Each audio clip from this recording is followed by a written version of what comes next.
Naomi Osaka's Olympics fate could be bad news for Emma Raducanu. Naomi Osaka has received the news she has been hoping for ahead of the Olympics. The Japanese Tennis Association have confirmed that the International Tennis Federation have given the former world number one the go-ahead to compete at Paris 2024, despite being ranked at number 125. The ITF reserves 2 wildcards for former Grand Slam champions to enter the draw after their ranking has slipped due to injury or absence.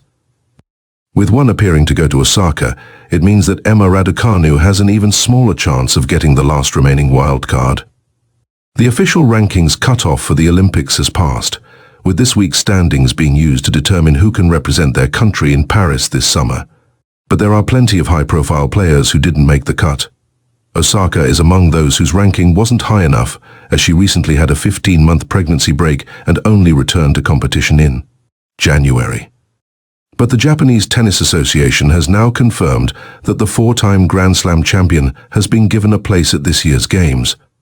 Japan's governing body for tennis confirmed that the ITF cleared Osaka to compete by awarding her a special ranking reserved for players who had been absent from the tour. They said she also qualifies as a former Grand Slam winner. It means there is only one other spot left for a major champion to get a pass into the Olympics, and competition is especially fierce this year. Raducanu is one of the hopefuls whose ranking didn't grant her entry into Paris 2024, but her status as a former US Open champion means she could be considered for an ITF wildcard. The Brit shut down her 2023 season to undergo 3 surgeries and only returned this year. Her ranking currently sits at number 209, but there are other players who are likely to be picked by the ITF instead of Raducanu. Like Osaka, Kerber is another player who recently returned from giving birth to her first child.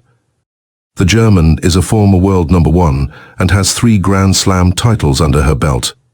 Caroline Wozniacki could also be in contention for the second ITF wildcard.